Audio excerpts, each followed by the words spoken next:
I'm Peter. This is my channel. It's going to be about bikes mostly, motorbikes. I'm going to build a custom bike, which is going to be a beast. And before I do that, I'm going to buy some equipment, get fully ready, as it were. And I'm going to review some of that equipment on here. Now today, I'm going to review the Switzer 800 pounds, 360 kilos bike lift. It's a deck type lift. It is the cheapest one in the UK at the moment. I paid £489 for it. Now we do see cheaper ones than that, but all the cheaper ones I've seen, you have to inquire about the carriage. And when you inquire about the carriage, it's between £100 and £120. This lift was £489 delivered. That is the equivalent of a £369 lift if you take the cost of carriage off. So at the moment, it is the cheapest one in the UK. You can't buy a deck type lift for £369. So please subscribe. I'm going to be doing other interesting stuff. I've got other interesting videos coming on. One is about silent compressor, because if you're like me, your neighbours aren't very keen on motorbikes and noisy stuff. So I'm going to do the bike lift now. The next lift, the one I'm going to do the silent compressor. Then I'm going to do a tyre changer machine that I bought that's supposed to be coming today from Germany. And after that, I'm probably going to buy a TIG and show you the TIG, which is for aluminium welding for the project. Then we're going to rock into the designing the custom bike on the computer and things like that. But for the moment, let's get on with the Switzer lift. Now, the deck is 500 wide, which is quite decent, so it's big enough to put tools on and to tie a bike down on. You can't always,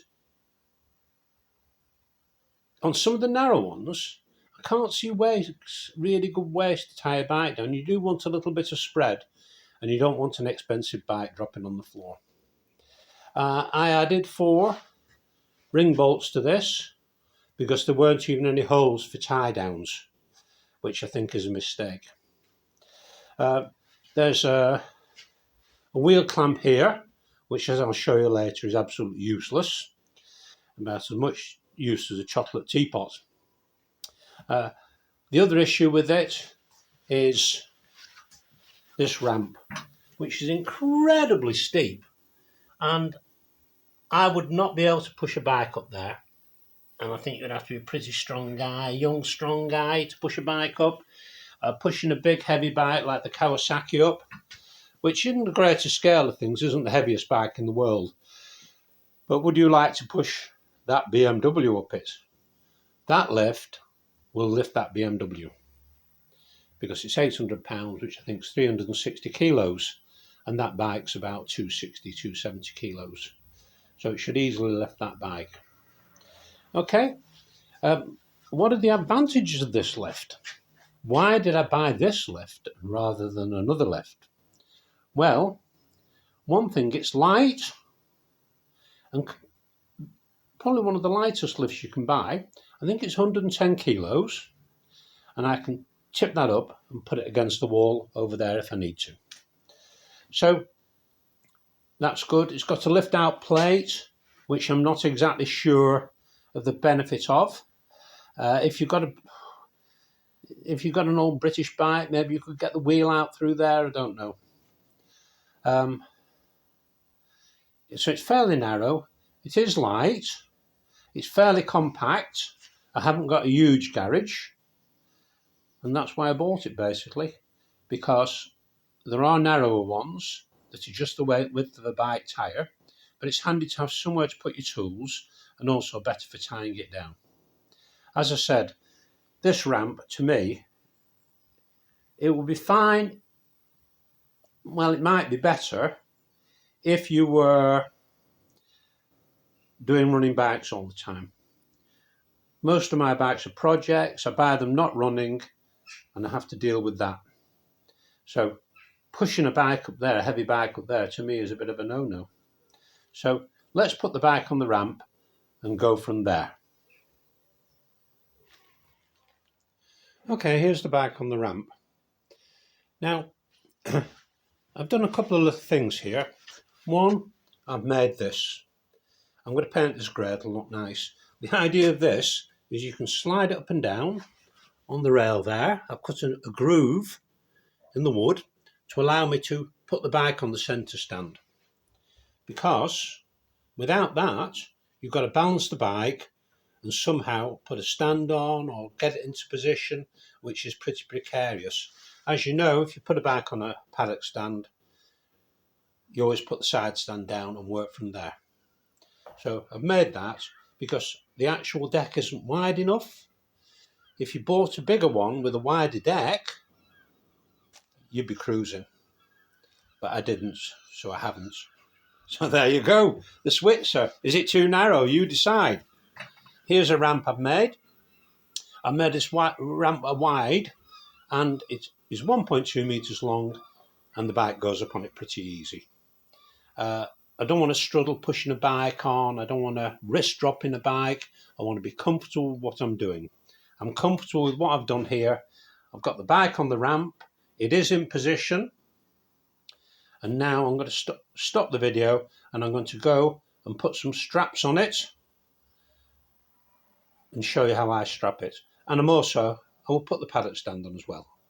Okay, so basically I'm going to pop it up onto the paddock stand now, and then I'm going to put some tyres on it. Back in a minute. Here's the bike on the lift. As you can see, the height's very reasonable. It's nice to be able to work at this sort of height.